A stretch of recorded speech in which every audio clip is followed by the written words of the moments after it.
Hey everybody, and welcome back to a most amazing day, of course, the 4th of July celebrations in the United States.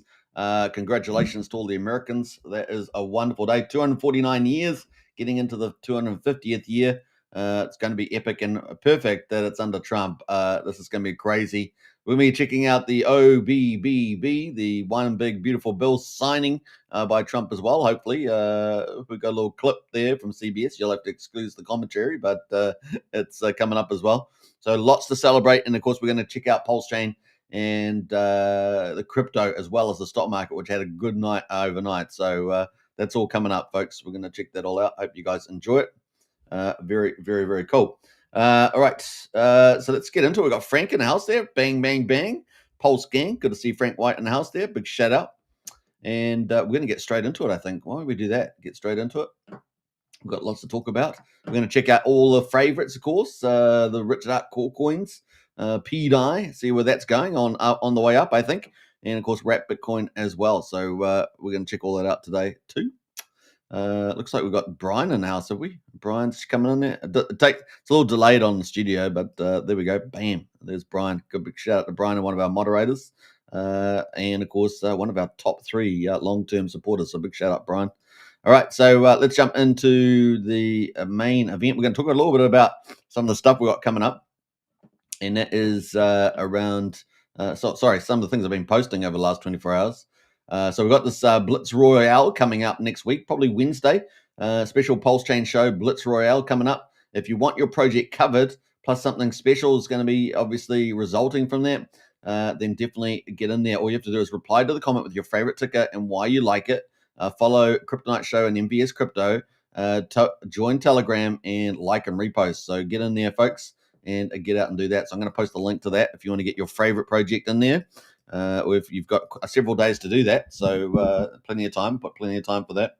So want your favorite token on the show. That is the one there. Let me put little arrows. I find the little arrows help. So there we go. If you haven't shared the show on X, don't forget, first of all, do that. Share the show on X. That really helps a lot. And it takes a second to do. And, of course, we've got Adolf in the house there. Absolutely. BBB. Yeah, you're right, Rolf. You're right. OBBB. One Big Beautiful Bill.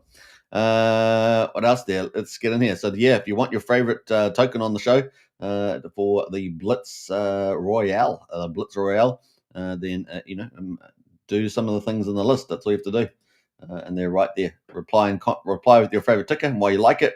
Post, follow on X, join Telegram, and like and repost to get it out there, folks. All right. What else we were doing last night? I guess I gave a big update about the Trump's economic strategy. So we're going to talk about that. We'll probably do that soon. So we're going to get into that as well. And what else? Happy 4th of July celebration. So, we're going to do Trump's strategy. But before we do that, let's check out the stock market and go for gold there. So the stock market at the moment, investors eyed tariff deadline. So that's coming up, obviously. Before we do that, should we play Richard? Should we play not Richard Hart? Should we play Trump's video? Hopefully it's going to play. I had a few troubles with this. I'm not sure why. Maybe it's the encoding or something. But it's a little bit slow. So let's play this little video of President Donald Trump signing the One Big Beautiful Bill, and hopefully it pops up here sooner than later. You'll have to exclude the commentary though because CBS. So. It's got not too bad, I guess, but it's just the way it is. So we'll wait for it to pop up. It takes a second or something. Something wrong with the coding. Greetings. This is the original No Kings Day here in the US. Down with his wife hand in hand, Melania Trump, to sign that bill. I think we have time to speak to Nicole for another I think the quick video's question, playing. It's not playing in my about studio. reminding us how we Hopefully you got guys to can this hear all that. point. It's just There was a not lot playing of in my studio. contentious It's playing on the debate YouTube, over which is getting funny. it over the finish line, Nicole. And it looks like that's right. In fact, we saw, lawmakers here at the Capitol around the clock, both in the Senate and in the House, working on this package well throughout the night, 24 hours plus before they were able to vote on these packages, in large part because there were some last-minute deal-making to try to win over senators. We saw, for instance, in the Senate, Vice President J.D. Vance ultimately had to break the tie on this bill because of those 3 Republicans who opposed it. And of course, in the House, we also saw a lot of delays, even just to get the bill to the point where it could be debated on the House floor. You know, we saw votes held open for hours, as behind the scenes you had officials from the White House negotiating with Republicans to try to get them to yes in that final vote. And of course, the president himself was quite engaged on this. He came up to Capitol Hill a number of times to rally lawmakers, to push them forward, to get this bill to his desk by July 4th. And of course, now we see that he got his wish. Yeah, and it looks like he is signing this bill into law right now. He just picked up the pen. Looks like he's looking for where exactly before they take the picture, and he's signing the bill. The one big beautiful bill. You see thumbs up, surrounded by people within his cabinet. You see Mike Johnson, the House Speaker. You see Steve Scalise, I believe, off to his left. Scott, if you could tell us what Democrats are saying regarding this photo op. This is quite an American moment, Eureka. Both parties are quite confident this photo op, the one you're seeing right now, is going to be political nitroglycerin for them in 2026. Republicans think they have a big victory here to tout to voters, to show what their control means. Democrats think this thing is a political loser. It's going to impact millions of families, could cut health care, nutritional assistance for people, just the kind of thing they can use in the midterms to win back the U.S. House and contain this. All right, so... All right, well, on this beautiful sunny day on the south lawn of the White House, everyone seems to be all smiles as the one big beautiful bill was just signed into law.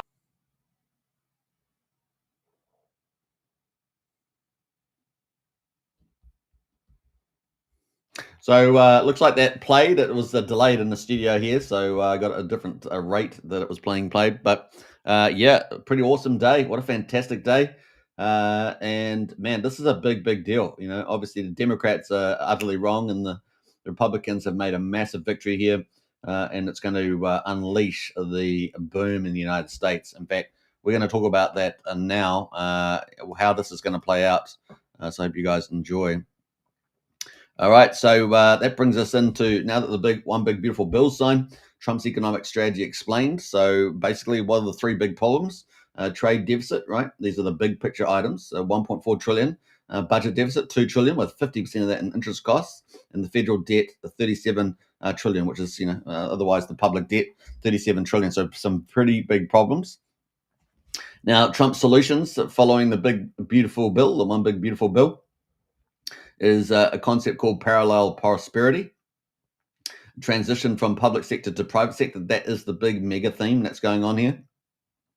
This will create a demand shock matched with supply growth. And that's the secret sauce that Trump has, right? Expanding supply and stimulating demand at the same time.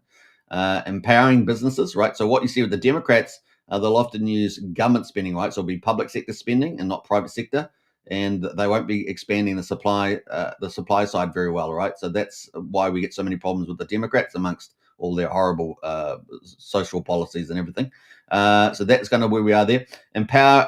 So how are they going to do that? They're going to empower business, obviously with tax cuts and the Jobs Act to empower business to is going to be a big deal there. And they're going to have 100% expensing of capital gear within 1 year. This is going to be mega. It's going to unleash a ton of building construction in the United States. Absolutely mega. Cannot say that big enough.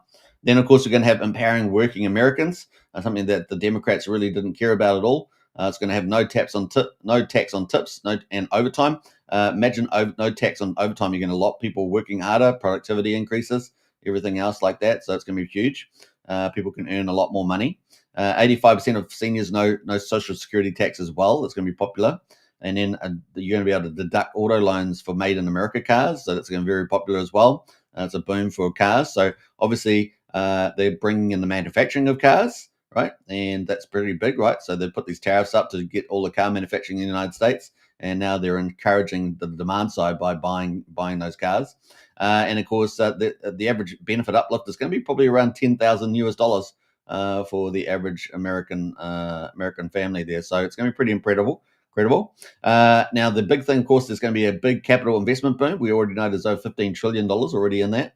And then, of course, we're going to see a construction and manufacturing boom, right? We've already been seeing it, but it's going to really step up now, particularly with 100% expensing in the new One Big Beautiful Bill.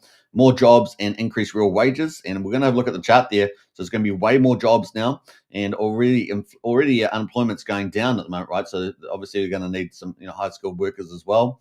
I think unemployment last time I checked was about 4.3%, something like that. So more jobs. And then, of course, increased real wages, which is so important, right? The US is the big consumer. And, of course, the working, blue and white collar workers want to earn a lot more real wages.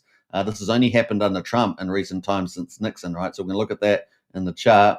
And so we bring that chart up, and you can see since Nixon 1969, the only other time we've actually had an increase in real wages is under Trump. Trump's first term in 2017 as President 45. And this is just so far in Trump's 47th presidency, and this is before the One Big Beautiful Bill. So you keep a lookout for real wages moving forward in the U.S. economy. This is going to be so popular. The Democrats don't stand a chance, right? The Democrats don't stand a chance because they just destroy everything, and Trump's making everything. So it's pretty awesome there. It's also going to reduce inflation, right? Because you're managing that demand with supply expansion. Which is something the Democrats don't do, right? So this is going to be massive. And it's going to be on a scale we've never seen before. So it's going to be absolutely massive.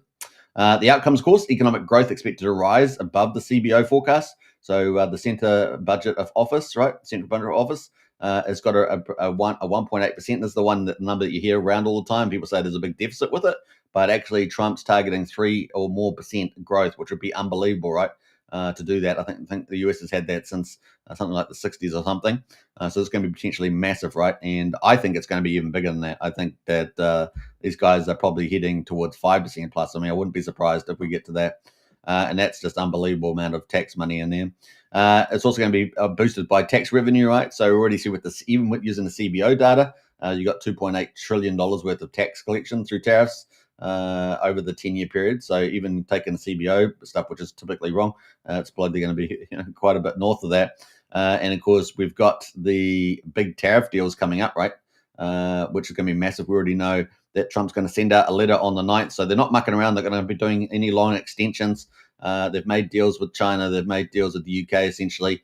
And they've made a deal with Vietnam. Looks like they're going to be making a deal with India. Japan might take a little bit longer. And then, of course, they're going to be having a lot of deals that have already been done are going to be announced pretty much coming up on before the 9th. I think we've got some coming up today. So there's going to be more deals announced about trade deals. And then they're going to be filtered out through to the 9th. So we're going to have trade deal. And then all the rest of the countries, all the small countries and all the others will get letters in the mail. That's what Trump said yesterday, that they'll get letters in the mail. And that will be, somewhere between, people could have tariffs of 60% down to 10%. So if you've been good at negotiation, New Zealand got on early at 10%, then you're going to get a lower tariffs to get access to the United States market, of course, who is the big consumer in the world and is about to get incredibly richer over the Trump era, right? The golden age of America. Obviously, they're going to continue with their Doge cuts, cutting out a lot of expense out of the US federal government. And that's going to be all part of this moving from the public sector to the private sector. It's also another way of decreasing the power of the deep state and the Democrats. Democrats have basically, infested the U.S. Administration and can do a lot of things like slowdowns. And that's where their last line of defense is, because obviously with the Supreme Court judgment about federal judges making calls and overrunning the presidency, acting like they're little presidents themselves, the next sort of level is for the Democrats to use their little deep state people. And of course, Trump is shrinking the public sector. So that's just one of the ways he's trying to damage, if not, really hurt the deep state. There's a lot of work to be done there, though, as we can all imagine. But he's got a couple of years ahead of him to do that. So we'll keep looking out for that. And because they overturn democracy, right? So even in the form of democracy in the US, no matter where they are, our governments, our departments here in New Zealand are completely infiltrated. They're completely infested with these people. And they are running their own government. They're running their own regulations, their own laws, and we can't do anything to stop them. And our government won't do anything to stop them, right? So it's just a complete mess here. So, you're lucky to have President Trump cleaning shop over in the US. 100% expensing, that's going to be massive for capital projects. A lot of projects that have been held off of this have been waiting for the One Big Beautiful Bill. They'll now go ahead. So you're going to see an absolute boom in construction in the United States. It's going to be absolutely epic. and the projects are going to unleash each a lot. So it's going to be pretty exciting. Also, we're expecting 2 interest rate cuts priced in by the market. That's what the market expects, September and December. Even though Jerome Powell's playing politics with the interest rates and doesn't care about the American people and the impact. The US has got $9 trillion worth of its 37 trillion dollars of debt. It's got 9 trillion of those up for renewal this year, and so they're trying to hold off on that. But September, December, there is when we're expecting 2 rate cuts. There's a lot of pressure on him, and yeah, we'll see how that goes. He's going to obviously get rolled by Trump during the term. He is up, I think, for renewal next year, May, I think it is. But they're probably going to try and replace him as chair, and then replace that. They've got an extra spot next year. They're going to be able to replace that too with more pro-growth Trump appointees.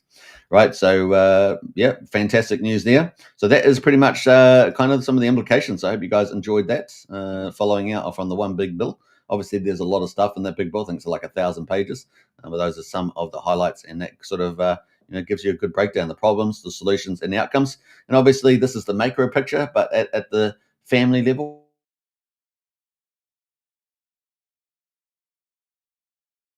people that are illegal aliens, people that have invaded the United States. Obviously with the Biden round, it was maybe somewhere between 14 and 20 million. Before that, of course, there was already probably 15 to 30 million. So you're probably talking about 45 million people approximately that have probably illegally invaded the United States over the decades. But in particular, over the Biden period of the last 4 years, those people are going to probably be kicked off, like Medicare, Medicaid, those sort of things. And also people that are scamming the system or fraudulently scamming the system and could work but not working. And of course, a lot of that happened under the lockdown period and all that sort of stuff. A lot of those people will be forced to go to work to get insurance cover and things like that. That's how the American system works. So yeah, that's those are some of the people that will be obviously upset with it. But the first group's not even American citizens, and the second group, of course, will be probably upset about it. That's all I can say. They'll have to go and do some work or something thereabouts. So that's kind of the play for the golden age, and that's going to set up the golden age of America. Trump's going to deal with these problems in due course, and of course, not only is people haven't really talked about it, but with the federal debt, I see that Trump's going to use not just the income statement of the United States, but also the balance sheet. And that's what we're going to look out for moving forward in time. Now, it only gets better from here because within 2 weeks, we're going to be seeing all the crypto bills start to flow. Now, the crypto bills will start happening in stages. And we're going to see, obviously, the stable coins first, the Genesis Act, Clarity Act, things like that. So we're going to have Secretary Scott Bessent has talked about $2 trillion in stablecoins. So this is going to absolute boom in crypto. I don't think people understand how big this is going to be. It's going to be really massive, guys. This is the holy grail. This is the golden age. It really is going to be pretty insane. You just got to be patient with it, of course. It's not happening today, but it's going to be happening in the weeks and months ahead of us as this all sort of ramps up, and in the years as well. It's going to be pretty incredible. We've got Hex Grader in house there. Hey, again, good to see Hex Grader. Fandom in house there. August crypto bill signing, hopefully. Then we are set. Yeah. We actually got in 2 weeks. We've got the stablecoin ones in mid-July. Tin Top in the house there. What's up, Hexkins? Good to see you, Tin Top. So, yeah, very exciting times ahead for this period. So you guys are at the right time and the right place for the golden age of America, and it's going to impact markets accordingly. So just make sure you got your bags packed, because it's going to be a glorious ride to Valhalla without the dying part. I don't know. Right, so that's kind of where we are there on that. Bullish, right? Bullish, actually. In fact, I think we got one more other thing that I had at the top here. Yeah. So we had a poll. It's got 2 hours left for the farming. So if you one of the 2 big things you can do to make money in crypto is yield farming, right? That goes through ebbs and flows, right? So but here we are. The PulseChain's got some really dynamic high yield farms. So your risk return trade off, though. Obviously, there's safe pools like stable coins, all the way through to high risk rewards. Which PulseChain yield farm is your go-to for big yields? PulseChain is the hotspot for DeFi yield farming, and of course we've got 4 really hot farms on here. We've got Emmett Farms, Nexian, Functionon, and Vox. They're all there at the moment, and so if you want to vote for those, get in and vote. You've got 2 hours to go. I'll post the link to that now, and I will be reposting that out. So let's see. It's pretty tight, actually. I thought it was pretty tough. Emmett Farms has made a bit of a breakaway, but man, these other farms, it was very tight indeed. So yep, get out and vote for there. So vote for farm. I guess the farm. We'll just do it that way. Maybe I'll put your farm because some people might think it's an actual farm. For your farm. And yeah, that is it. So I'm going to repost that with the winner after once it's finished in about 2 or 3 hours. So congratulations to whoever it's going to be. Obviously, there's a clear leader at the moment, but you just never know. Maybe people will move the dial just in the last moment. But get out there and vote at the moment. So big shout out to all those 4 teams as well: Emmett Farms, Anexian, Function On, and Vox. Yes, and they're all bringing out new stuff all the time, so it's really cool. In fact, Function On just recently launched their yield farm token, right, and they're farming there. But man, there's some exciting stuff coming from all these 4 teams. They really are leading the innovation there on the old farms on PulseChain. Especially now that Pulse X yields are down pretty low. They're good for safe things, but that's just where it is.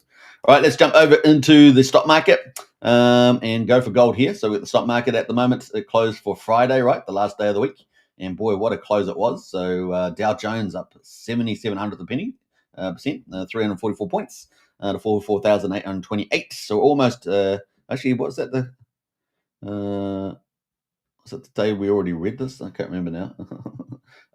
We got the S&P 500 at up 0.8%, 52 points to 6,279, and Nasdaq there at 1%, 207 points to 20,601. And that's kind of the play there. Let me just double check here. Yeah, that's Friday's results. Yeah, so pretty awesome. Let me just jump over through. Let me jump over to the last, I guess, what are we looking, 6 months since Trump got in. So Trump got in on the 20th, right? So we're climbing up to that. So 20th around here. And look, we came down, obviously, Trump. This stuff here is all Trump having to fix up, problems in the world and problems that the Democrats left, right? So he's had to do a lot of tough love. And unfortunately, we got this big negative volatility here on the stock market. But look, it's back up into glorious zones right now. So we're looking pretty good, right? So that's true on all the markets there. And we've got a new all-time high for the S&P 500. So the market has spoken, right? They're backing Trump. And the Nasdaq there also up all-time highs as well, 20,600. They're backing Trump. So how high they're going to go? Well, S&P 500, Mike Lee's got a prediction of 6,600. So I think it's going to go higher than that, right? So, and then we've got the Nasdaq there, 2,600. Are we going to get to, during the old golden age of America, are we going to get up to 30,000 on NASDAQ, maybe even higher? Let's see. Let's see what stupidity in terms of the targets we got. When I say stupidity, I mean like let's go. And of course the Dow Jones there. Are we going to smash 60 or 70,000 on the Dow? I don't know, man. It's going to be crazy. 60,000. I don't know. It's going to be pretty crazy where we might head to here with this rally. This is going to be pretty crazy. And then it will become incredibly more important as we get towards the end of the golden age of America with Trump's leadership. What will happen then? Now, obviously, they've been teasing about a third presidency, and that may or may not be possible, but may require constitutional change. But putting that aside, you're going to have someone that's pretty damn good to be able to take over. Because whoever's taking over is going to be taking over the crown jewel, and truly, it can be used for good and it can be used for bad. And of course, we know the Democrats would use it for unbelievable badness. So yeah, let's fingers crossed we get a good president after Trump, because imagine giving a bad king a big empire. It's not cool. All right, so we will see. We'll see how that goes. Anyway, don't want to cross the door on that one, but let's go to commodities. And we've got West Texas there at the moment, down 0.75%, $66, and Brent oil down 0.77%, $68 there.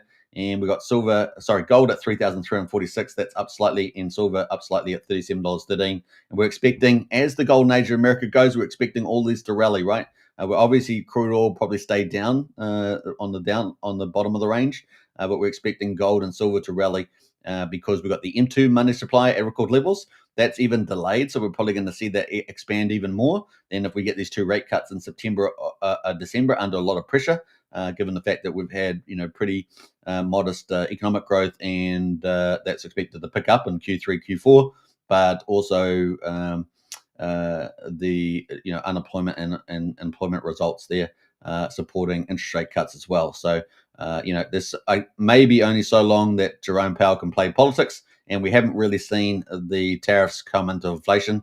So his little we don't know what inflation is going to do should fall away, and so Q3, Q4 should lead us into a pretty bullish period for that. So yeah, let's see. The market's definitely pricing in 2 rate cuts for the year at the moment, and that would be September and December. So that is where we are at the moment. So yeah, let's see how we go. So let's jump into crypto, shall we? Before we do that, though, let's see if we've got any more comments. I think that was it in the comments there. Yeah, get in the comments there, folks, and get lively, as we say. Let's jump over to a different screen, and we'll get into the crypto prices. So yeah, we've got crypto at the moment down 5%, just taking a bit of profit, it seems, on the last day. 17,582 coins, and we're down 5% at 3.4 trillion. And that's going to be nothing but, in the future. Bitcoin at the moment is down 1.3%, 108,000. We've got Ethereum there down 2.9% at 2,500. XRP down 1.8%, $2.22. At number 4. Number 5 is BNB, down 1.2%, $653. We've got Solana at number 6, down 2.7% at $148. Number 8 is Tron, down 1.4% at 28 cents. And we've got Doge there, down 4.8% at 16 cents there. And number 10 is good old Lido there. So not too bad, not too bad. Those are the top 10. And the best performer over the night was essentially, I think, BNB, only down 1.2%. The best performer over the last week has definitely been, I guess, actually a couple, actually. So we've got an equal footing between Ethereum, Tron, and of course, because Lido is based on ETH, staked ETH there, it's the same amount. So actually the best performer is Tron and Ethereum there, and Solana, actually all at 3.4 plus Lido, so 4 out of 10 there. All right, so let's look at the top 100. We've got Pudgy Penguins is sitting at number 91 now, so it's moved in quite nicely in the top 100. That's up 50% for the week, down 2.7 today. Bonk there, another meme coin there, up 30% for the week, and that is up 5.4% today. And then Fartcoin, another meme coin, they're up 17% for the week. So the top 3 are meme coins. So don't say meme coins is not over. It's not over in the old crypto. We've got Hyperliquid looking pretty hot again, up 7.4% for the week at number 4. And then Jupiter sitting up at number 5, up 6.3% for the week. But both of those, Hyperliquid and Jupiter, are down today. And of course, we've got to mention some of these other ones. Look how strong the list is of these names, always appearing, right? SPX 6900, Virtuals Protocol, SuChain there, Arbitrum, some of the blockchains there. So we've seen these names, appear all the time. So presumably they're all going to do extremely well once we get into this banana part of the altcoin season. So, you can pick up those names. It's kind of where we cover them to get a sense of the trend, what's sort of pushing there. Harry Williams in the house. Yo. Good to see you, Harry. And howdy, Superman and family. Brennan, our TA gurus in the house there. Yeah, boy. So cool. Hey, big shout out to all the subscribers, on the YouTube channels, and of course those that are supporting the channel there. So pretty cool. What's that shit she called? Is it a subscribe or is it join? I think it's a join. Is it? Is it join? Yeah, become a member of the channel. So all those members got the stars in there. So big shout out there. In fact, those stars, actually, I've got to reset those. I'm going to reset those because, I've got some people who've been here a long time, but big shout out to all those that are supporting on the channel. Now, you can also join up to YouTube. You can obviously follow on YouTube as a member, but you can also join up to our Discord. It's a private Discord. We've got Strategy Club, which is $35 a month. So definitely join up to that. We just did an update monthly report only a couple of days ago. Last night, man, I was pumping through Intel into Strategy Club. Man, it was just, I felt bad about doing it. I was putting so much alpha in the chat there for Strategy Club. It was sick. So definitely get into Strategy Club. Only $35 a month, and it includes the standard membership for the Discord as well, the community memberships. So that's pretty good value. Some people are charging thousands of dollars and giving you very low intel, but you're getting packed full of good intel in the Strategy Club there. And of course, the other one is we have top 10 list on there, the top 10 index that's performing really well. And of course, we're still in a down market on PulseChain. So if it's performing well on a down market, imagine what it's going to be like on an up market. And of course, lots of cool stuff. And then we have strategy chats and everything else. So definitely join up strategy chat. Links in the video description. And we'll look forward to seeing you in there as well. And of course, if you just want to be a community member, you can join up for $12.50 as well. That's links in the video description. We'll see you there. What else? I think that's it. Let's get into the rest of the markets. We've got the top gainers at the moment. ONFA is at up 97% in the top 1,000. We've got International Meme up 72%, and we've got Strike up 15%. That old Strike, do you remember the old American comedy movie with what's the airplane or whatever it's called? And they used to had some of those famous comedians, like Striker or something like that. He was like, "You sure you want me to do that?" And he strikes the woman and stuff in the airplane. So I can't remember what it's called. Let me know in the chat. Surely Brian and that know what that movie's called, but it was a couple of movies, and I think they just did a remake recently, didn't they? Let me know in the chat there. I just can't remember it off the top of my head. Let's go have a look at ONFA, up 97%. It's ranked at number 472. It's been around since mid last year, July the 12th. It's been pretty much at the bottom here. Got down to 14.5 cents, and recently it went from 36 cents, and it's gone all the way up to 80 cents there. So nice little move there. You can see it's up 250% in the last 30 days. Not too bad, not too bad. Let's have a look at the site there. Looks like it's on a BNB chain, and let's have a look at the website. Just have a quick look. ONFA wallet. So it's a wallet, smart solutions for the business, and it's got a token, and it's got some benefits and affiliates as well. So you can check out some of that. Just having a quick look through the website. Decentralized mining. This looks like they might have a mining in the wallet today. We've got a Visa debit card as well. Oh, okay. So they've got a few cool things there, actually. So it might be worth checking out. To obviously do due diligence, don't just rush into these things. But that's sitting at number 472. They must have had some new news because it's just pumped out of nowhere. So no, they've had that on the X. Let's see if they've got anything on the X. I don't normally do this, go this far, but we just sort of like have a little teaser of what's going on here. 10 hours ago, hot news, launching Masterpiece NFT Infinity Thanksgiving and endless gratitude for a journey of reborn. Get yours now. So maybe this is what has got this excitement here. 249th anniversary of the US independence. Absolutely. Isn't that a great Statue of Liberty there? Man, man. For all the mistakes, the United States has been a glowing light of freedom. The US Constitution is unbelievable. If we had the US Constitution in New Zealand, we would be very well protected against the tyranny that we are facing here in the country. Unfortunately, we don't have something like that. But it's a wonderful thing to have. It is the greatest foundation document in history, human history, without a doubt, is the Declaration of Independence and all that. So what else there? The NFTs there, NFT Reborn. So that this looks like may have been pumping this market here. All right, let's jump over into the next one. We've got Duke of Booze in the house there. Cheers, everybody. Yeah, drinks all around, folks. Drinks all around. Happy Independence Day. 249 years. Unbelievable. And, of course, into the 250th year. I just think it's so poetic. The timing is just incredible, isn't it? You guys can decide. Is it coincidence? I don't know. But President Trump there, saved by God, almost killed by a millimeter.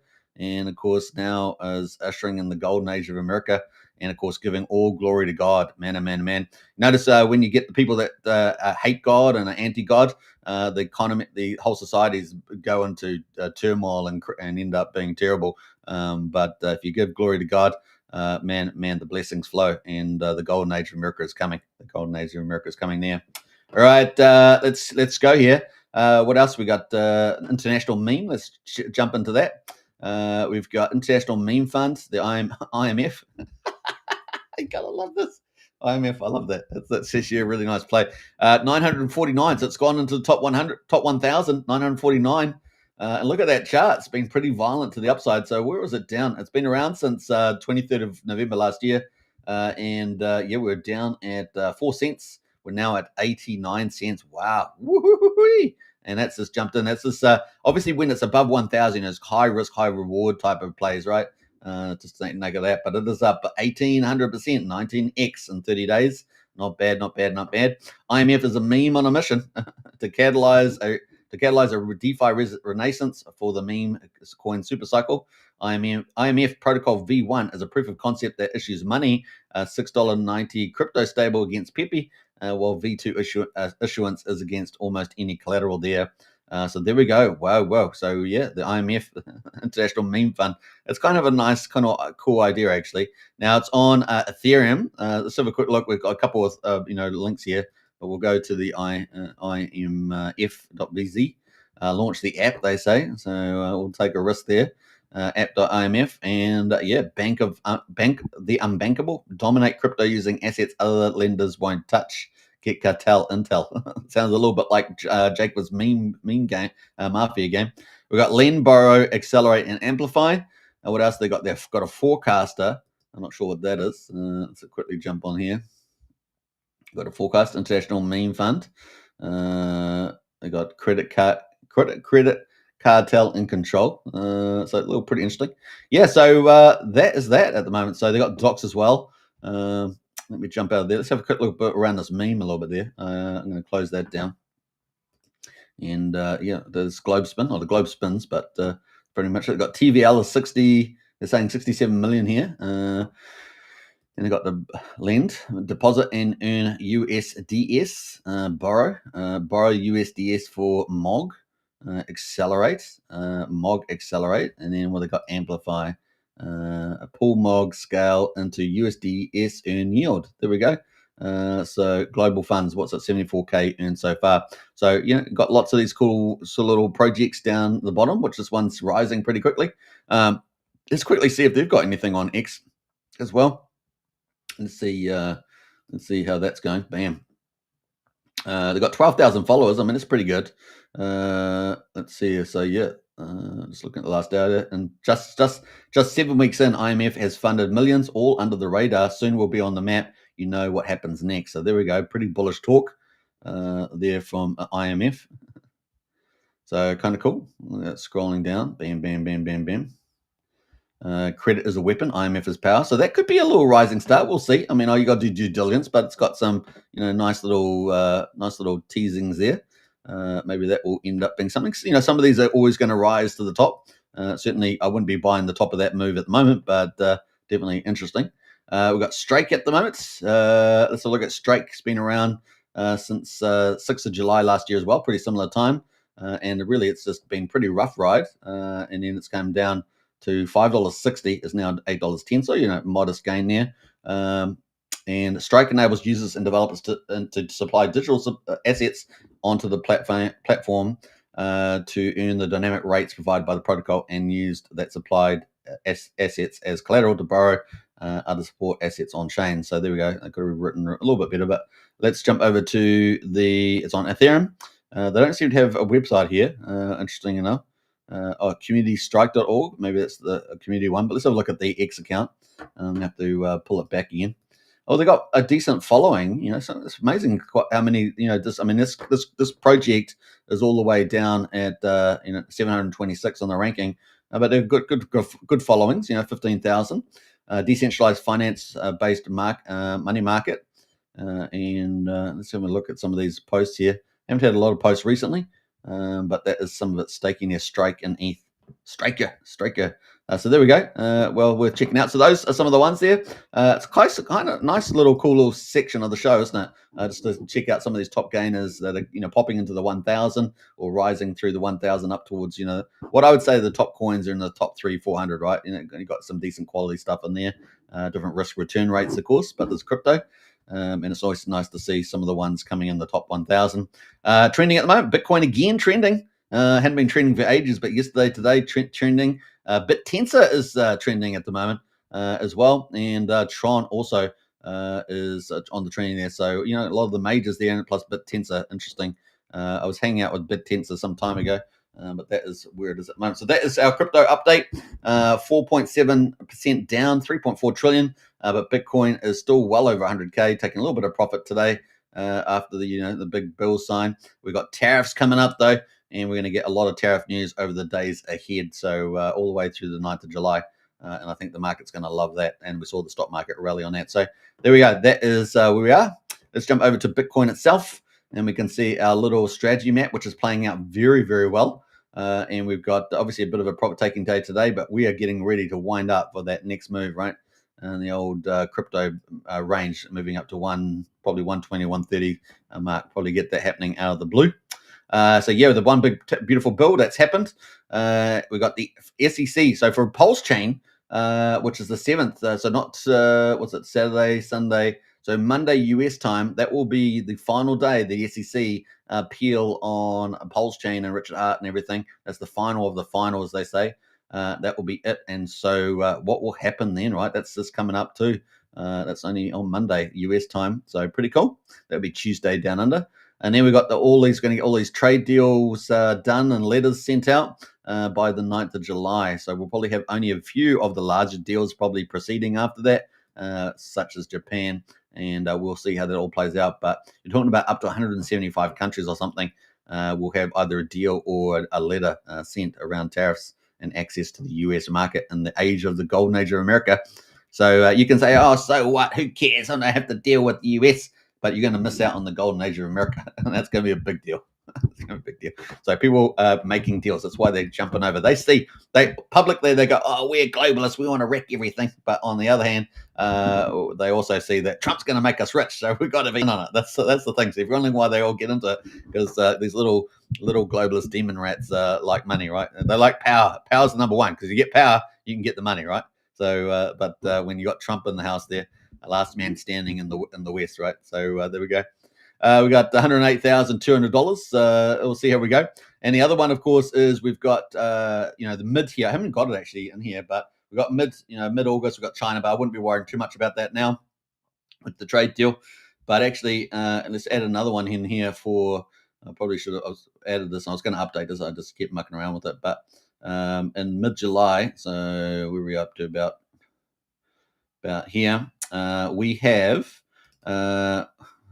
actually I'll just get another text one here. Let's copy that. We have where's it gone? Let me scroll that up.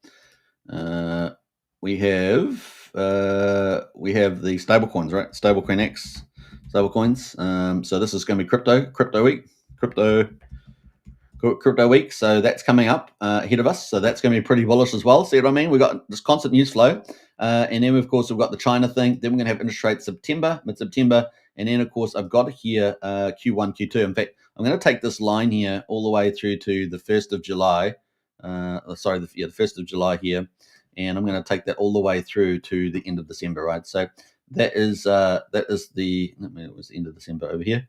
So that is the deregulation leverage. This is going to be a work in progress. There's going to be like major little milestones. And of course, the first one here is really going to be around the stable coins week, right? Crypto week, which is mid-July. So that's coming up as well.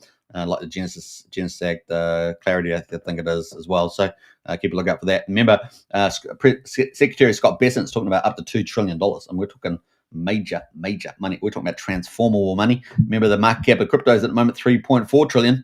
And so in stablecoins is a huge market. I think last time I checked, it was like 6 or 7%. I don't know what it is at the moment, but that is going to be necessarily massive, right? It is one of the mega themes of this bull market is going to be stablecoin again, but on a different scale, there. Yeah, so exciting times. So we've got more crypto stuff here, but we're also expecting more crypto stuff further down the line, right? So what happened there? We got more stuff coming here, and that is expected around, I think it's around this period here. I'm going to put it here for the moment just as a placemaker, but it's somewhere in here. We're going to be getting more crypto stuff, right? So it's a crypto report that's coming. It's going to have impact a lot of regulations. So impact crypto reports, and then regulations. So I'll try and fill it in more at the moment. So there's about 8 different crypto bills running around, right? And so, but we're getting this internal report from the White House, from the digital team. And so we're getting that September, October. That's going to have lots of new ways. So thinking, how the Bitcoin strategic reserve, they said that they'll do more investment based on budget neutral. Well, this team is thinking about all those ideas, right? How do they get ideas? So it could be public-private partnerships with Bitcoin miners to get more Bitcoin in the government reserve. So they are keen. I tell you this: the Trump's administration is very keen on accumulating more Bitcoin and of course the Ethereum's the altcoin stockpile as well. They are very keen to grow those bags, right? They've confiscated a lot of stuff, but they're very keen to accumulate stuff through budget neutral as well as other means to get their crypto portfolio. So that is more demand coming in from the US administration, and it's going to be very exciting. The market's going to love that, right? Because more buy pressure. Obviously, we've got the US states also buy pressure. We've got all the institutions coming in. That's going to be a multi-year phase on the institutions, because people have to change their risk profile at the boards. Boards are typically pretty conservative for the most part, unless they already have a mandate for that sort of thing, like they're basically in investments anyway. But you're talking about, superannuation funds and all this other stuff, all the blue chip corporates, which is, hundreds of thousands of those, all could be, slowly starting to pick up more Bitcoin as part of their treasury, and part of their hedging, all this sort of stuff. It's really, really crazy. And of course, that will ramp up. But we're going to see some pretty big moves on all that. And then, of course, you've got competing sovereign states around the world, competing corporates. At the moment, we've still got some countries which are still, bad on crypto. I'm thinking of, Sweden? There's a couple other ones that I just can't remember off the top of my head, but there's a couple of them that are, still doing negative policies. But they're all going to capitulate eventually, right? Because America leads the direction, and it's a pretty big deal. Now, South America countries, a lot of them have got on top of it, right? Because they realize that they're going to need a dual currency, their own domestic currency. But ultimately, people are either looking for US dollars, or they're looking for gold, or they're looking for Bitcoin, right? That's what's going to be the big move there. So that dual currency. And I think a lot of them will move to Bitcoin because it's so easily movable, right? You don't have to lock it up in big vaults and protect it with big guards and all the rest of it. And so, Bitcoin will be the store of value there, and that's going to accelerate its adoption, and therefore accelerate its conversion. What am I trying to say? It's convergence, and that's what I was trying to say. It's convergence towards gold market, right? Which is what 9-10x from here, right? So, bring it on. Now, Michael Saylor was also saying, yesterday, says, I'm going to be buying Bitcoin when it gets to $1 million. I'm going to be buying Bitcoin when it gets to $10 million. He says, I'll be doing $1 billion buy days and all sorts of stuff. He's going to be talking about that. So he says, I'm going to keep buying Bitcoin. Now, his prediction for 2045 is $13 million of Bitcoin on his base case. It was base case, yeah. So he's going to continue to buy Bitcoin, of course, already controlling a huge amount of it. Was it 560,000 Bitcoin, somewhere in that ballpark? Already huge. And what is it? How much is the supply right now? 19.5, is it 9.5 million Bitcoin out, with only 21 million out in total by the last little bit of Satoshi out by 2141, something like that. It's going to be fun times ahead there. More demand coming from him. All right. And we're only at $108,000 at the moment. So he's going to be buying lots of money, lots of crypto. Obviously, he's going to be able to inflate with Bitcoin, right? So it helps to do that as well. All right, so that is Bitcoin. Let's have a quick look at Ethereum, because obviously we're waiting for that golden cross, and that's getting imminent. And of course, we're going to have the big short squeeze, right? We've got lots of shorts. We're expecting a big short squeeze there too. And so look at where we are. Woo, slowly creeping there, man. It's going to be violent. You guys know it, right? It's going to be violent like this. It's going to be violent like that. Should we put a little circle around that, because we like drawing? I don't know. Ellipse. Is that going to work this way? No. Yeah, way. There we go. So it's going to be violent like that. It's going to be violent, and let's fill it in with some green, because we like to draw. But it's going to be violent like that. So let's get that up. Yeah, let's bring that on, right? So violent like that, and of course that's that green line. Of course is our PulseChain strategic reserve. Now, I know there's some naysayers, but Richard, at the end of the day, he's the one that got it on the good old ETH strategic reserve, right? So I'm not as negative as some of those people making commentaries about that. I think of Ivan on Tech and people like that, who we like, but I don't think the evidence is in their favor at the moment. So that is the play on that one. So let's see. What do we need to get to that? We need a boom. We need 50% gain, which is nothing, man. That's nothing. It's nothing. Crypto, we had that here. We had a 42%, and the next one's probably going to be more violent, because it's going to happen on a golden cross, right? Golden cross. So bring it on and pump past that. Our last high, remember, was 4,100, and then of course the last bull market was 4,900, right? So that's the all-time high, 4,900. And of course, people are expecting us to re-rate to 10, 15k, maybe even 25k. People got big numbers during the golden age of America. Anything is possible, I guess, up in that range. Bitcoin's going to do some crazy things, like get to 240, 250. or maybe 400 or maybe a million by 26, then what's Ethereum going to be, right? We already see a lot of money coming to Ethereum recently, so bring it on. That's all we can say there. All right, that was our crypto coverage. We're going to get into the PulseChain next. PulseChain, Pulse gains. Everyone's waiting for the gains, but you can accumulate the volumes, right? So what's your return? Volumes times price. So what part do you have control over at the moment? The volume part, right? So the price part will come. So volume times price equals mad gains. Well, you can do the volume part right now. That's pretty much the way to look at it. You heard it here last. Brendan's in house. Good to see Brendan as well. And the Joker's in here as well. Kryptonite show. What liquidity pools do you recommend for staking in PulseChain? Now, I don't normally give financial advice, but if you got here's a simple way of looking at it. If you are you a conservative? You want conservative, then go into stablecoin pools. And a good one. There are a different ranges, not just normal stablecoin pairs, but there's PulseX, of course, pretty conservative in there, pretty low yield, but it's conservative. And of course, we're in a risk on moment at the moment. So typically you want to be on a bit more riskier position, right? Because risk off is typically during bear markets. And we're still kind of in that phase at the moment. So it would probably be a reasonable place to be, but you really want to get yourself positioned, because I think that we can see that the banana part of the curve is upon us. We're just got to be a little bit more patient for that to ramp up.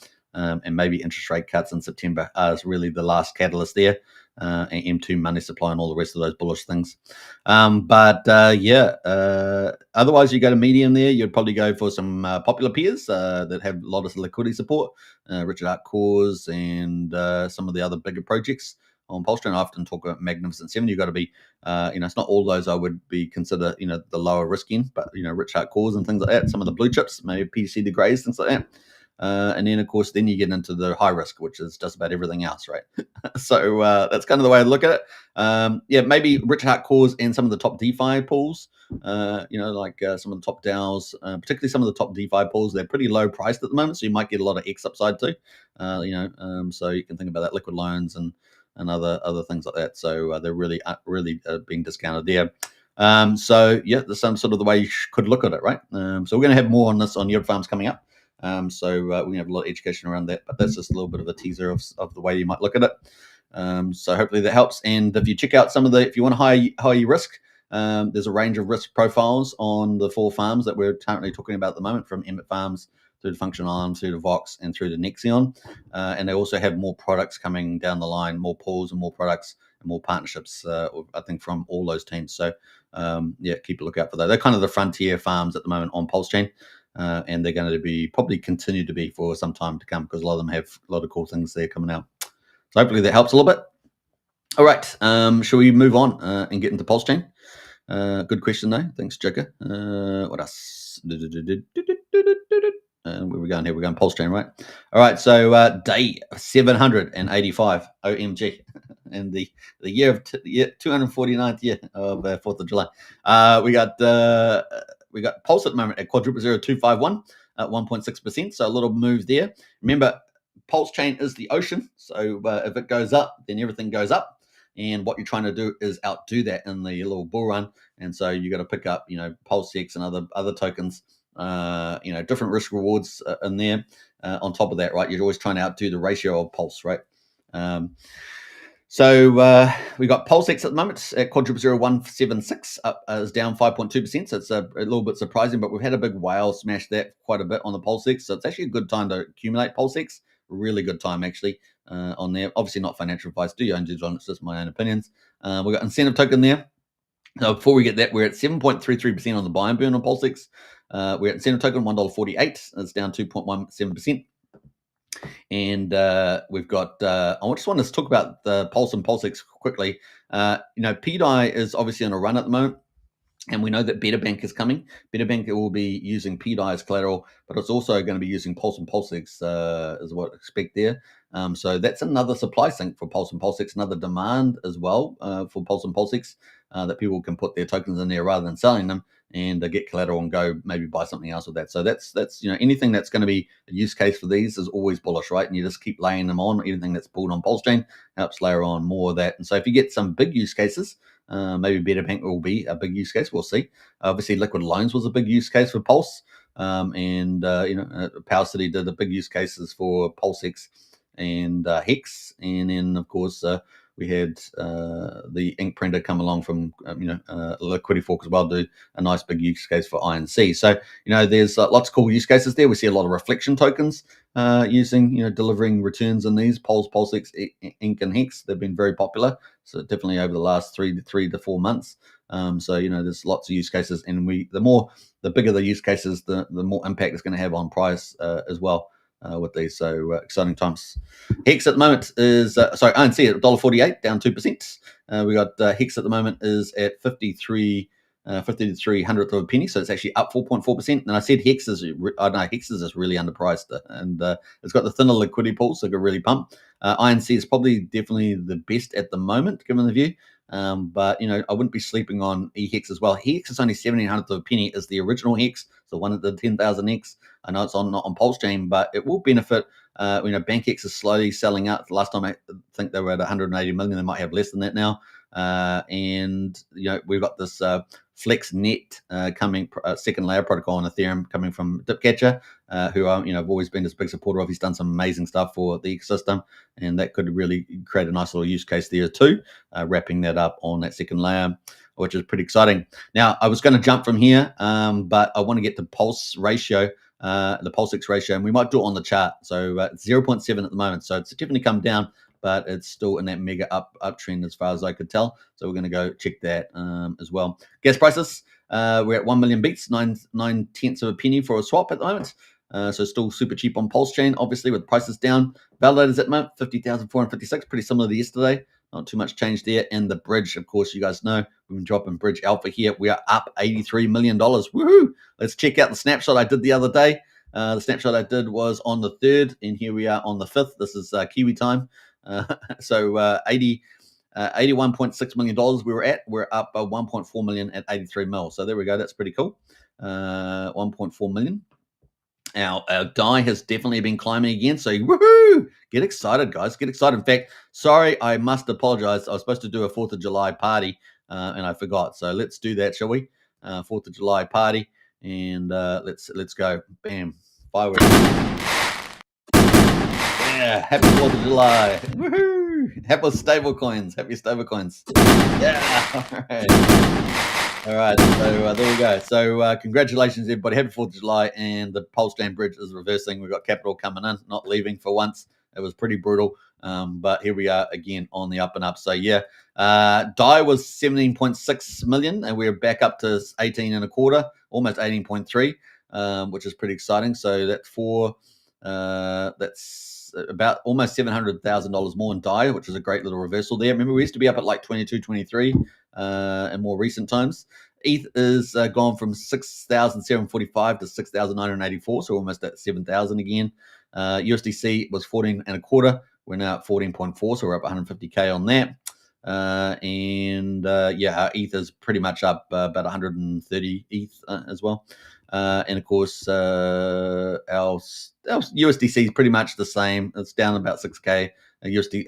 Coast stables are the same. Bitcoin's the same for the most part. So not a lot of change there. And of course, eHex is up about $200,000, just over $200,000 on eHex. Actually, let me just double check that. Actually, a little more than that, 250. 325 on the little DAI pump. It's up from 1,500th of a penny to 1,700th of a penny. So that's kind of where we are on that. So not bad. Morning all. We've got Q Baller in house there. Good to see a Q Baller. Man, we're having a great show today. We're having a great show. I don't know about you guys, but we're dropping the alpha all show. This whole show. Bam, bam, bam, bam, bam, bam, bam. It's like a million machine guns of alpha drops. Just dropping everywhere. Just bam, bam. I need a new explosion one. We've got the little party animation. So all right, so that's where we are at the moment. Let's jump into the bridge exclusive to the Kryptonite show. Yeah, boy. All right, let's jump into that. So here we are. We got the reversal. Woo! It's still got a long way to go, but we're heading in the right direction. Okay. So we got down to 4.7 million negative. This is timestamp values, so they're not dynamic market prices. In other words, all the values aren't changing all the time with the prices in the market. They're just timestamped at the time they came in. So this is at the moment, the 9th of June to the end of the 3rd of July. And so this is all the way period through there, so which is what 30 days, 24 days, right? 24 days. So what's that, about 3.5 weeks of data here. And all the green candles are the hourly candles at the timestamp value of prices at that time. Very important to remember that. And the red there is money that went out of PulseChain back to Ethereum, and that is timestamped as well. So we can see the candles. We can see how brutal it has been under the Iranian war and the risk off and the big whale, PulseX whale selling, and a few other whales or large holders, let's call them, selling. And we've seen those brutal big red candles, right? And as they kept coming in, they were bigger than the green candles, bigger than money coming in.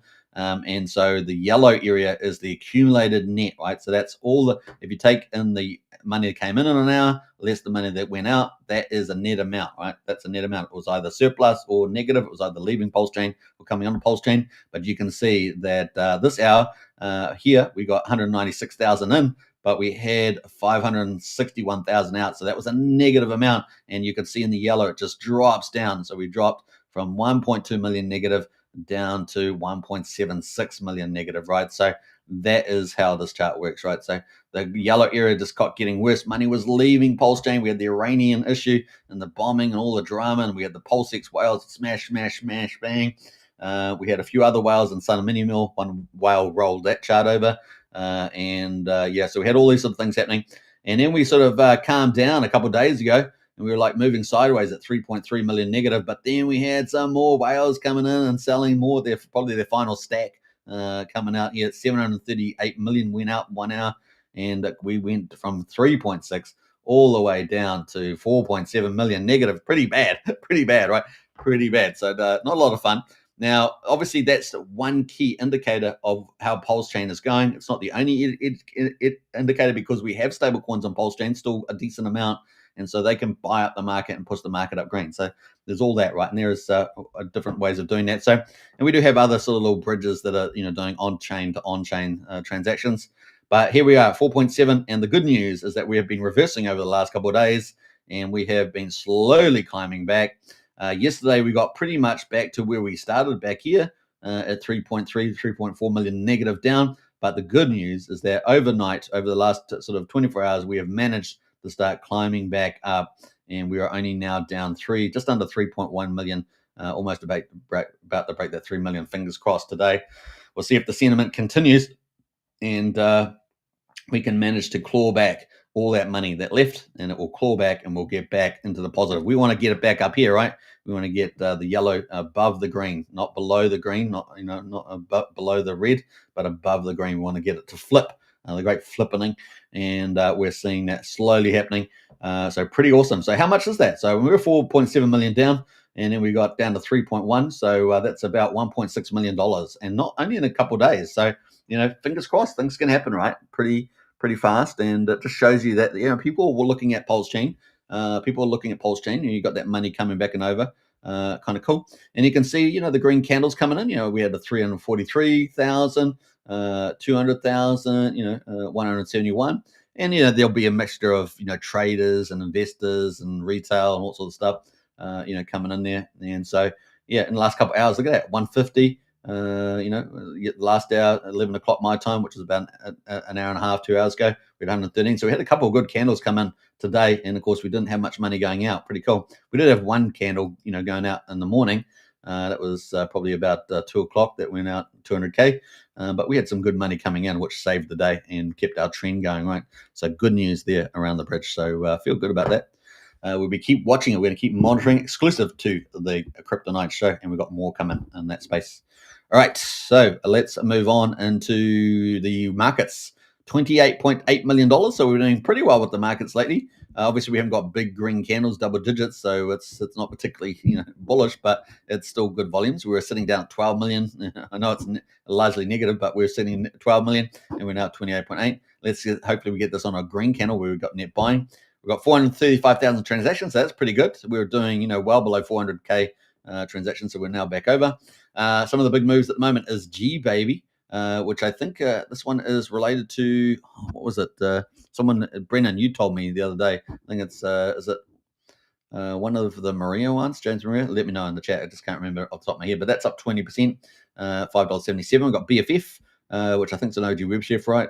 Yep, that's up 11%. Missile OG Web Chef up 6.8%. Teddy Bear from Jason Maria up 6.5%. Remember from OG Web Chef up 6.5%. And that's number 8. So number 8 is Trump meme coin. Oh, actually number 7. We've just had pop in there, 6%. That's at number 7 at 8 of a penny. And then Trump meme coin is up 6% at number 8. And then your Teddy Bear rails off the top 10. So that's kind of the top 10s trending on the last 24 hours. Moving above that, we've obviously got Hex in the mix there at number 11, number 14, I should say. Fitzgerald Company moving up 4.4%, number 15. We got Finvestor itself up at number 17, up 4.3. So yeah, we got a few James Marias and a few OG Web Chefs on the move, and a couple of little separate products there, like Trump pump tires in the top sort of 15. Man, it's moving around a lot today. Look at that. Woohoo! They're small percentages, so that's probably why it's moving faster. What else there? We've got Tropa in the mix there. We talked about that. Sparta at number 19, up 4% at 3.4 cents. UFO up 4% as well. Love.io. That Love.io was doing pretty well last night when I tuned in for the evening, and that is still looking okay. It's up 3.5% at 3,900. So let's have a quick look at that. It's at number 22. And this pair here is paired with DAI. This is on the weekly candles. But now nice little move up here from 1,500 to 5,039. So that's a nice little move there. And what's that in terms?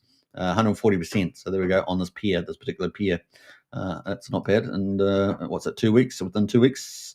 What else? We got going a lot of Hex there, sitting in the mid 20s. Top 25. We've got X at the moment, up 3.3%. PDI Besties, obviously PDI's been rallying the last couple of days. That's up 3%. PDI Besties. We've got Beast Token from OG Web Chef as well, up 3%. Helgo on the back of Hex is up 3% there. Also advertising on Midgard, interestingly enough. And we got more OG Web Chefs. Remember this time at number 33. In fact, what's the other remembers up here, right? It's green as well. What happened to the other one? It's the other color, the old one. I guess the old school. We got lots of peers in there. Let me not get too far ahead of ourselves. Yeah, we've got Pump Tires Die here is at number 37. That's up 1.7% at 0,004,000. We've got 9-inch here at number 36, up 1.7% as well. So, Gophers as well, the 404 contract from Dick Gatcher. We got Your Mum at number 40, up 1.4%. PMX at 42, up 1%. Go Pulse at the moment sitting at 11 cents. So this has been fairly stable around that mark at 1% there as well. UpX on the back of Pulse. And this is all good old Haunted. That is at number 39, up 1.5% there as well. Die Hard on the back of PDI is up 1.5%. Your Mum with the big burn and Moon King and that like this one, don't they? 1.4% there. Then we get we got Pulse Puppy at number 45, $114. It is up just 0.7%. And then Sauce Mini Meal has been having a good day, and that is up 0.6% at 7.3 cents. And of course, this is really interesting. Do you guys want to see this? I might as well talk about it. See these little green, these little yellow signs here? What do you think that is? Let me know in the chat there what you guys think that is at the moment. Bam, bam, says Brian. Bam, bam. Let me know in the chat what those yellow lines are with the volume candles. Let me know. Let's see if anyone knows there. I'll do the little fireworks if you know. Let us know in the chat. Give me a second, to talk about it, think about it. Come on, Brennan. Come on, Brennan. Where's Brennan? All right, we're gonna do fireworks for that.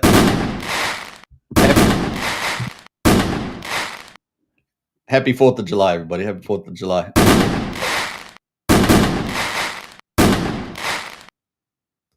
All right. Okay. No answers in the chat there. It is the buy and burn from the corporate. So it's the corporate buying.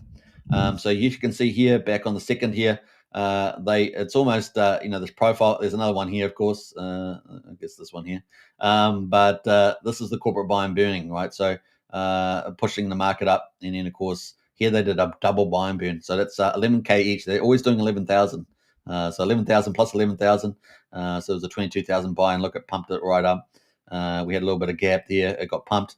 There was a bit of selling from a free account, but then we had more buying here, pushing the price up. And with no doubt, we will see that again tonight. They typically have been picking off a pretty similar time, 19, 20, 200 hours. You can see that they're all pretty consistent timings, so it's pretty predictable. So the next one would be, what are we up to here? What did I say? 19. So the next one would be here. So this is when we should expect another buy and burn pump is around here. So this, we'll see how it goes. Obviously, if it keeps buying and no one's selling, then the price is going to keep going up, right? Excuse me, I thought I was going to sneeze there. So yeah, let's see how that goes. And then, of course, if it keeps up the same profile, if it keeps on buying and burning on the same now this is nothing, right? I mean, these guys could be. I estimate there's probably $8 or $9 million sitting in the kitty for this. So this is the only project on PulseChain like this, right? So just remember that no one else has this big corporate buy and burn with $8-9 million sitting in it, really, and accumulating and getting bigger. So we'll see how this profile goes, but let's see if it can ratchet up with these buys. Now, obviously, if retail and everyone else jumps over the line there, if they get their customer buying up at the moment, so it's clearly the customer buying is not there at the moment, but they get that on, then it's a game away, run away again, right? So that is Sun Mineral, one of my Magnificent 7. It's fixed it up on the chart there. So that is, let me get rid of my little arrows because it don't fit down that time frame. See if we can start ratcheting up another higher level here. I know that Wolfgang was talking about 15 to 30 cents, so he's quite happy with this. So we'll see whether we manage to get back up in that 15 to 30 cent range there on the old Sun Mineral. So that is sitting at number, what do we say? Number 47. What else we got going? PDC, a couple of PDC peers there in the top 50. Scroll down here. Yeah, PDC in top 50. Gaga is slightly green, top 50. And then, not much else. We've got Ink Dollar, obviously paired to $1. And then Fetch Oracle there is the number 52, and that's green as well. Everything else slightly red at the moment on the 24-hour time frame in the mix there at the moment. So kind of cool. What is done discount? Well, Gas Money, some of the OG Web Chef stuff. Pump Tires is discount 7.8% at the moment. So, it's kind of what's down there. Sparta down 4%, Doubt Token. So there's a couple little pickups there. People like those coins. And let's jump over to Pulse Coin List, shall we? How are we doing for time? An hour and 12 minutes. We've got 3 minutes left to go, and we've got a good crowd watching. So yeah, we're streaming to 3 YouTube channels and on X at the moment. So it's 4 channels. So if you are new on YouTube, smash the subscribe button. And if you are new on X, then smash the follow button and share the channels around. Really does help a lot, not just for my channel, but do it for all the PulseChain and the crypto influencers that you follow. Really does help a lot with the algorithm. So get out there and do that. Much appreciated. And if you have not joined our strategy club, only $35 a month. As you guys know, I'm the only significantly large influencer that does daily shows. We have got 1 or 2 others that are getting pretty close, but definitely join up to that and get all the alpha drops in there as well. In fact, yesterday I absolutely slammed that strategy club with alpha bombs. So it's going to only get better from here. So yeah, we've got more exclusive content coming out, stuff you wouldn't even believe. It's going to be so good. So join up today. All right, so let's get into PDI. PDI to $1 to your PDI to $1. Need some sound effects, maybe Chucky Chan or something. We got 5,600th of a penny at the moment on the old PDI, and it's looking good, right? Unstoppable right now. But let's have a look at the analysis on the TA and see where it's going. Now, obviously, we've got Better Bank coming. They've modified fork of Arvo. We're hopefully going to have Nikki come on the show at some stage. That's getting very close to launch. That's going to take in PDI, PLS, and PLSX at the moment, as far as I understand. We've also got the compound theory from 99's Capital that is out there as well. People are excited about that. If we do get the compound governors making some minting, was it trillions of PDI using CDI, was it? And then collateralizing it all, right? And that doesn't hit the market because obviously that would slam the market, but it gets out there as well. Now we've got the critics out there around small liquidity relatively, but that's not stopping the price. And easily PDI is one of the biggest communities out there on PulseChain. A bunch of diehards. So there we go. Do you like that? Anyway, so we're up at 5,700 of a penny, and it's unabating here. And I don't suspect it's going to slow down too much. We're on the weekly chart here, and you can see we've got plenty of room in the RSI for a move higher. We got plenty of room. And, we saw last time we were around 50 on the RSI. We rallied all the way through to 92. So there is a lot of gas, a lot of room, a lot of road, let's say. Particularly since Trump made petrol prices cheaper, it's a lot of road to run. So yeah, let's put in some little candles, shall we? Should we put in a little? Actually, let's go to a little drawing tool. I'm really liking this drawing tool lately, but it's this is kind of the play, right? So we'll make that green candles. So that is, could we get up there? Quite plausible. We've got the runway for it. Now we're going to look at shorter time frames, right? Shorter time frames, and we are hot at the moment. We are pretty hot at the moment on the 1 day. So just take note of that. We are pretty hot at there, so it might need a little breather around the spot. It has had quite the run, all the way from 35, 30, 36 to 85. So it might have to have a little breather, maybe come back and touch the 70 at the least before making another go. But it's got plenty of runway on the weekly. The 4 hourly as well has been running pretty hot. So you can sort of see that it can stay elevated, right? But it's got to have a little bit of breathing room.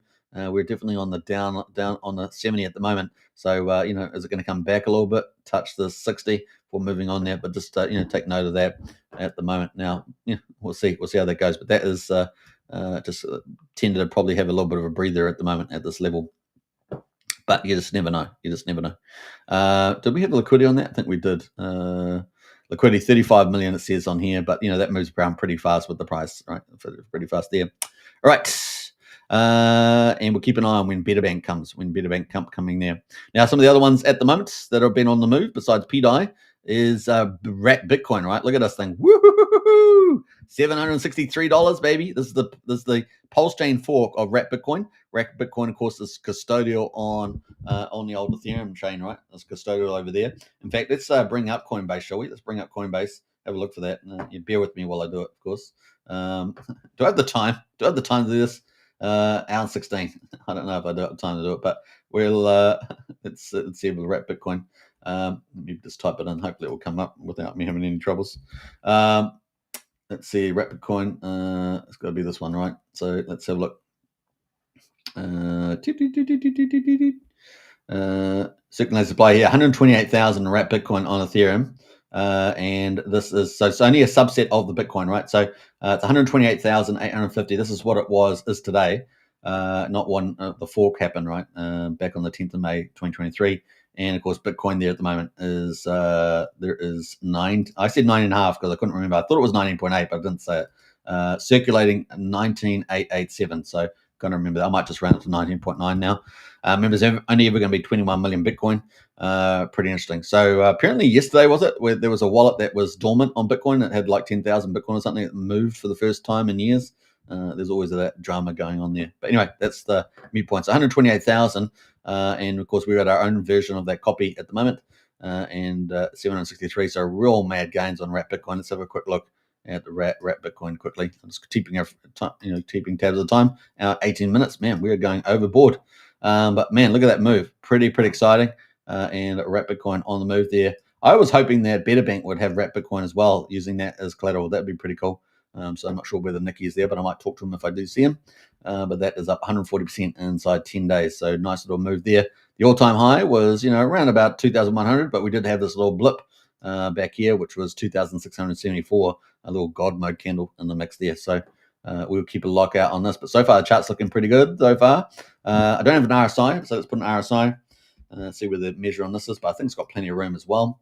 So on the daily, we're definitely hot here at 878, so it might take a little breather here. Might have a little bit room to get a bit higher. So we've got a 4 hourly there. 4 hourly there, just come off a little bit, so it could move a little bit higher from here. But on the weekly, it's probably got plenty of room indeed. Yeah, look at that. So not as much as PDI, but it's a 58. PDI, I think, was about 52, was it? But it's definitely got plenty of room to move higher. And probably if PDI does, then it will probably keep moving higher too. So that is the play. So just probably getting a little up on the heated side.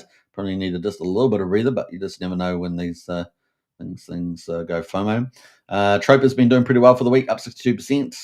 USDC coin, of course, and USD Tether, both forks, both up 57, 55%, and still going up at the moment, sitting at 31/100th of a penny and 3/100th of a penny, respectively, for USDC, USD Tether.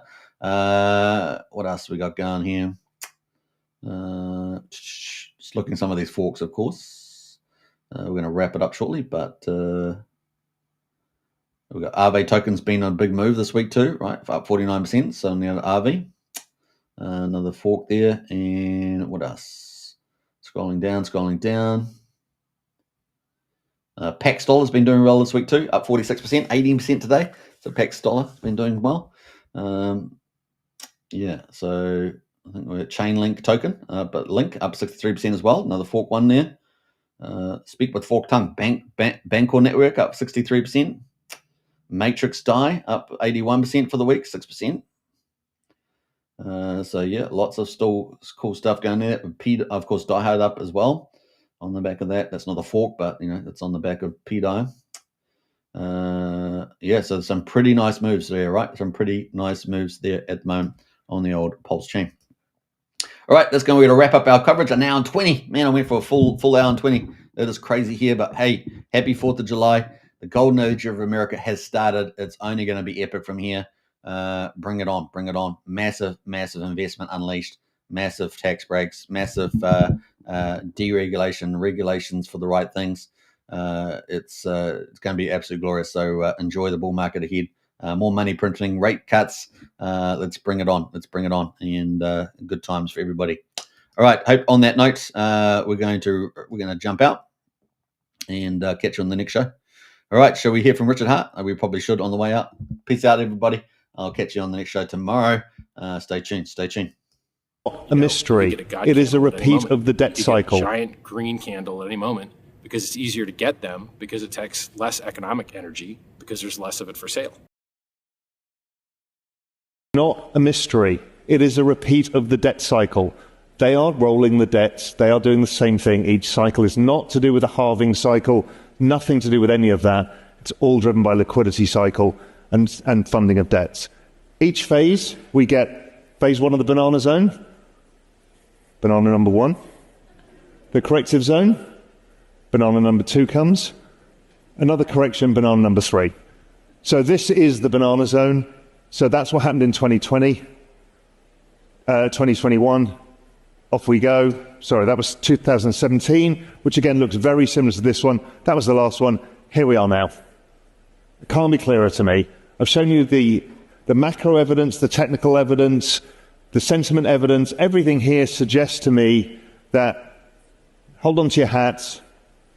Don't fuck this up. Don't lose control of your tokens. Don't use leverage. Don't get your wallet hacked. Just sit with it. Be careful. Don't get FOMO. Do all of the right things, and we'll go up to the next phase of correction zone. That's going to be harder, because the next one that happens, we'll have a 35% drop, and you'll all say, is it over? And you'll definitely be sure it's over, and everybody on Twitter will tell you it's over, and it won't be over. By our work, we suggest that because of the elongation of the business cycle, because rates were higher for longer, the forward-looking liquidity suggests that, again, probabilistically speaking, without any guarantees, this whole thing goes into Q1, maybe Q2 of 2026, which would align with Trump's, trying to win the midterms as well. So everything's lined up for us. I think it started. So keep the faith, keep building stuff, and let's keep driving Siri forward with all of this. Thank you.